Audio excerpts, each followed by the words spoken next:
Hello, and today we're going to be talking about the safety regulations for highway construction personnel. So this man you see in this picture right here, this is President Eisenhower. He was our general for the United States and our allies during World War II. Whenever he came back to being president, he took all the uh, worries that he saw, like having to move troops and military equipment through the streets of Europe, to implement the Federal Aid Highway Act which caused highway construction to take off in the 1950s. The purpose of it was supposed to allow movement of the military across the nation to increase our defense during the Cold War with the USSR. Would you want with increased construction? It always results in more accidents because the construction industry is a high risk, high reward industry. This resulted in safety regulations increasing around the 1970s. Today we're going to be covering the federal and safety regulations, and also we're going to be talking about some general tips that can be used.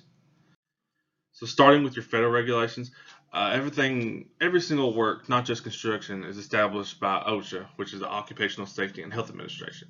They have many parts, but the part we're going to be focusing on is part 1926 in construction, and it's constantly changing because the construction industry is an ever-changing occupation.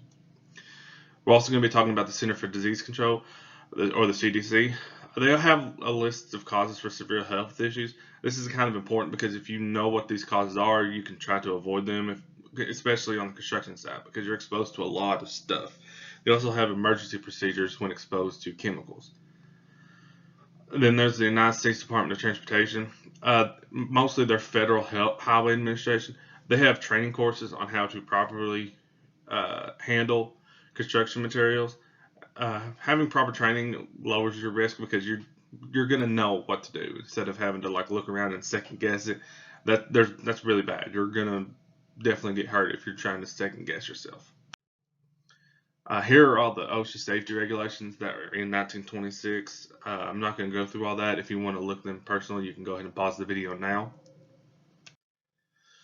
And now the safety regulations in Kentucky. The Kentucky Transportation Cabinet, or the KYTC, contracts all work on the state highways.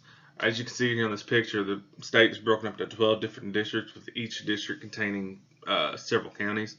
Each one has a district office that has a safety officer, whose duty is to train new workers, but then also hold regular safety meetings with the employees. And then there's work zone safety. The KYTC kind of implements safety regulations from work zone safety, but then there's also other states who do the same thing. They have training courses for several different areas of highway construction. Again, it's very important to stay trained on the different materials and different techniques. That way it reduces the risk. And there's some general tips. These came from different private construction firms, as well as construction magazines that are published on a daily basis. And then these are just a few tips that I pulled from them. There's ensure proper training and have daily safety meetings with your workers. Again, if they're properly trained, they're going to know how to handle the materials correctly. Avoid blind spots in heavy machinery.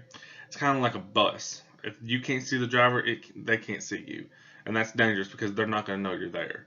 I always want to make sure that you can stay in the line of sight of whoever is driving that machinery.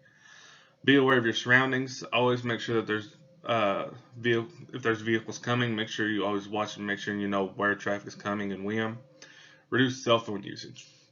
Stay off your phone because it's going to cause distractions. Distractions are definitely going to cause an accident if you're not careful.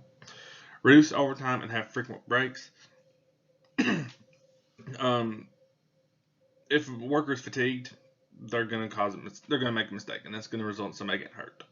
So reducing this makes sure that they are having energy and they're always alert. Have ample lighting at dusk and dawn. Again, they're visibly seen, reduces the risk of them getting hurt. And then have an in-depth traffic control plan and properly implement that plan. It makes no sense if you have a great plan if you don't perform it correctly. Always make sure you have one and make sure that you use it the way that you plan. I want to thank you for watching this video today and have a great day. And then these are the sources that I pull my information from.